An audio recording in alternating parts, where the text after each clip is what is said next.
ये भी cut off 6 to 8 में आगे गया, तो इसलिए इसमें चौंकाने वाला है। पर इसका एक वजह, ये कट ऑफ का बड़ा वजह रहा, और भाषा का क्वालिफाइंग हटाना। ये तो हम आपसे तफसील से चर्चा करेंगे ही कि मुख्य वजह क्या कुछ रही है रजनीश सर, लेकिन हम आपकी प्रतिक्रिया जानना चाहते हैं। मैथ का कट ऑफ 93 गया है रजनीश सर, तो 93 इसका प्रतिक्रिया वही है कि बस जो भाषा का जो क्वालिफाइंग हटाया गया ना, ये सबसे बड़ा वजह है। सबसे बड़ी वजह है कि भाषा की क्वालिफाइंग को हटा दिया गया। लेकिन एक बात तो तय है कि रजनीश सर भी कट ऑफ देखकर हिल गए। बिल्कुल हिल गए। एक चीज और है कि देखिए, मैथ में बच्चे कम होंगे, लेकिन जो होंगे अच्छे बच्चे होंगे, तभी कट ऑफ इतना चला गया। टैलेंटेड बच्चे होंगे। अच्छा, मुझे लगता है कि 11-12 में उन्हीं लोगों ने फॉर्म भरा जो कभी हो सकता है कि कभी जेई और IIT की तैयारी किए होंगे। +2 लेवल का मैथ उनका ठीक होगा बहुत, चूंकि उनका वहाँ नहीं हुआ, सिंपल ग्रेजुएट किए तो बाद में BEd कर लिए, तो हो सकता है कि उनका अच्छा गणित मैथमेटिक्स हो तो स्कोर चला जाए। लेकिन जो मुझे लगता है सब अभी जो कट ऑफ सब में जा रहा है, इसकी सबसे बड़ी वजह है हिंदी के क्वालिफाइंग का हटना। ठीक है, आप वजह पे लगातार चर्चा कर रहे हैं। अब हम तफसील से इसी पे चर्चा करते हैं आपके साथ कि मुख्य कारण क्या कुछ है। देखिए, हम लोग लगातार इस पर बात कर रहे हैं कि कट ऑफ से अभ्यर्थी परेशान है, कट ऑफ आसमान छू रहा है, कट ऑफ अभ्यर्थियों को रुला रहा है।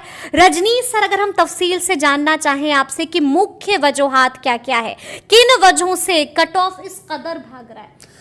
देखिए, वजह कई इसमें है। एक तो 3-4, सबसे पहले तो हिंदी को मैं सबसे, हिंदी अंग्रेजी क्वालिफाइंग को सबसे ऊपर रखेंगे हम, क्योंकि भाषा में पास करने की अर्हता समाप्त करना मुख्य वजह है। सबसे मेन जो इसका वजह है, भाषा की अर्हता को खत्म करना, कट ऑफ के हाई जाने का। दूसरा जो वजह है, इस बार सारे क्लास में पिछली बार की तुलना में वैकेंसी कम थी।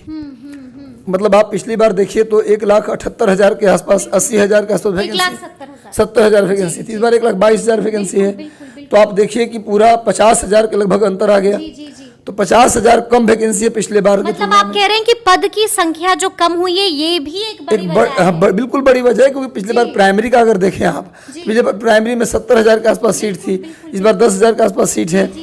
उसी तरह से +2 की भी सीट की बात करेंगे तो पिछले बार के मुकाबले कम सीट है। अच्छा, ये भी हम देख सकते हैं ना कि BPSC TRE 1.0 से 1 to 5 में BEd वालों को झटका लगा था, और हमने देखा था कि पिछले बार वो आउट हो गए थे। लेकिन इस बार BPSC TRE 2.0 में सारे BEd वालों ने 6 to 8 के लिए अप्लाई कर दिया है। देखिए, पिछली बार भी BEd वालों ने अप्लाई किया था, लेकिन BEd वालों का रिजल्ट कहाँ आया था? तो इसलिए BEd वाले सारे अप्लाई कर दिए 6 to 8 में, तो उसका कोई फर्क प्राइमरी पे नहीं पड़ेगा। हाँ, 6 to 8 में पड़ेगा। 6 to 8 का कट ऑफ जो गया, देखिए पिछली बार BEd को हटाने के बावजूद भी प्राइमरी का कट ऑफ गया था 67-68। इस बार अगर BEd उसमें शामिल हो जाता तो हो सकता कट ऑफ पिछली बार भी 80 पार कर जाता। तो 6 to 8 में जो 80 पार किया, BEd जो है उसके करने वाले अच्छे बच्चे हैं, मतलब पढ़ने वाले बच्चे हैं जो अन्य परीक्षाओं की भी तैयारी पहले से कर रहे थे, उनका लेवल ठीक था। ऐसे अगर BEd प्राइमरी में पिछली बार शामिल हो जाता तो 67 नहीं जाता, बल्कि मेरिट 87 चला जाता। तो कट ऑफ जाने का जो दूसरा वजह है 6 to 8 में खास करके BEd वाले कंप्लीटली इसमें फॉर्म भर दिए, इस वजह से कट ऑफ ऊपर गया। और दूसरा वैकेंसी कम है, हिंदी का अंग्रेजी का क्वालिफाइंग हटा दिया गया। और सबसे बड़ी वजह एक ये भी मानते हैं हम कि डोमिसाइल को हटा देना। अच्छा, ये हम आपसे जानना चाहेंगे रजनीश सर कि देखिए, लगातार मांग हो रही थी कि डोमिसाइल लागू होना चाहिए, लेकिन हमने देखा कि डोमिसाइल को हटा दिया गया था। क्या इसका खामियाजा बिहार के अभ्यर्थियों को भुगतना पड़ रहा है? हाँ बिल्कुल। देखिए, मैं तो देखा हूँ यही कि प्राइमरी लेवल पे जितने भी राज्य हैं, प्राइमरी के टीचर की सीट को रिजर्व रखते हैं अपने स्टेट के लिए। पहली बार ऐसा हुआ बिहार में जब प्राइमरी की सीट को ओपन कर दिया गया, परसेंटेज भी नहीं, सीधा ओपन 50% सीट जो होगा जनरल का, उसमें आप आ सकते हैं। तो क्या इस वजह से कट ऑफ भी भाग रहा है? हाँ बिल्कुल भाग रहा है। अब प्राइमरी का रिजल्ट तो आने दीजिए, रिजल्ट आने दीजिए प्राइमरी का, उसमें कट ऑफ आप देख लीजिएगा कि क्या जाएगा। पिछली बार पेपर बहुत टफ था, तब 68 मेरिट गया था। इस बार, पिछली बार सीट भी 70,000 था, इस बार सीट भी 10,000 है। आप देख लीजिए क्या होने वाला है। अच्छा, मतलब कि रजनीश सर को बड़ी आशंका लग रही है। प्राइमरी का रिजल्ट आप आने दीजिए, मुझे आशंका नहीं पूरा विश्वास है। क्या विश्वास है कि कट ऑफ 80 के आसपास जाना चाहिए। कई लोग मुझसे, मैं कमेंट देख रहा था तो कई लोग लिख रहे थे कि इनको जो है अनुमान लगाना नहीं आ रहा है कट ऑफ का। कट ऑफ का अनुमान कोई नहीं लगा सकता, एग्जैक्ट कट ऑफ कोई नहीं बता सकता, लेकिन पिछली बार के अनुमान और पार्टिसिपेंट नंबर ऑफ सीट को देखते हुए पिछली बार 67 मेरिट गया, इस बार पेपर बहुत आसान था, सीट कम है और बाहर वालों ने भी अप्लाई बाहर वालों ने भी अप्लाई किया है, तो कट ऑफ भाग जाएगा। 67 है तो इतना मान के चलिए कि 75 से 80 रह सकता है कट ऑफ, 75 भी रह सकता है, पर 67 से नीचे तो नहीं रहेगा, किसी कीमत पे नहीं रहेगा। तो ये तीन बड़ी वजह है। फिर से बोल देता हूँ, एक भाषा का क्वालिफाइंग हटाना, दूसरा सीटों का कम होना, और तीसरा डोमिसाइल, और 6 to 8 में कट ऑफ बढ़ने का एक चौथा कारण है सारे बीएड वहां पर थे, इसलिए भी कट ऑफ 6 to 8 में आगे गया। तो इसलिए इसमें चौंकाने वाला है, पर इसका एक वजह भी है। इसकी एक वजह भी। अच्छा, हम ये भी जानना चाहेंगे रजनी सर, हमने देख लिया 91 कट ऑफ भी देख लिया, हमने 93 कट ऑफ भी देख लिया, अब हम लोग 100 पार भी कट ऑफ देखेंगे? 100 पार तो नहीं जाएगा कट ऑफ किसी का, नहीं जाएगा, मुझे तो लगता नहीं। अब अनहोनी, इसको अनहोनी कहेंगे हम, इसको अनहोनी कहिएगा, इसको होनी नहीं कहेंगे, अनहोनी कहेंगे।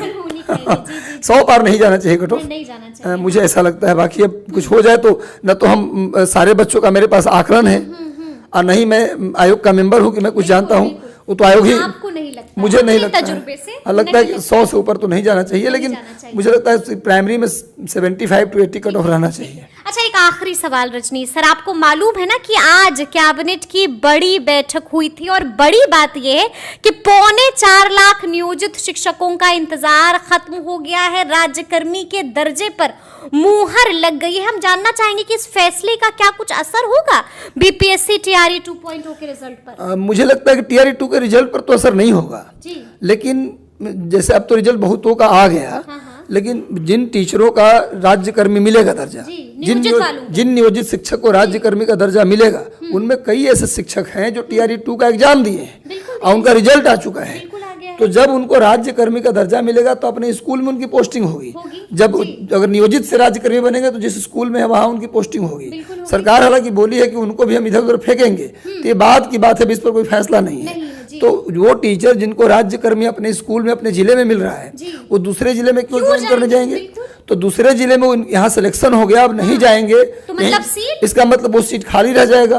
तो कहीं ना कहीं ये नुकसान तो होगा। बिल्कुल, अगर वो सीट खाली रहता तो किसी और बच्चे को सीट मिलता, तो कहीं ना कहीं वो सीट फिर से वैकेंट होगा।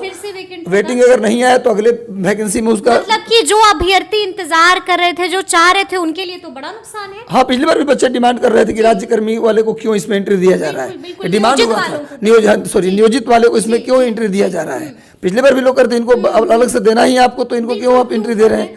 तो फिर भी इस बार भी, और पिछली बार भी हमने देखा था कि नियोजित वालों ने दम दिखा दिया था, और हमने पिछली बार भी, मतलब हमने इस पर भी एक खबर बनाई है कि इस बार भी नियोजित वाले शिक्षक अच्छी खासी तादाद में सफल हुए। हाँ बिल्कुल सफल हुए, मेरे जानने में भी कई लोग सफल हुए हैं। तो मुझे लगता है कि वो सीट खाली हो जाएगा, लेकिन अगर वेटिंग जारी न हुआ तो फिर अगस्त तक का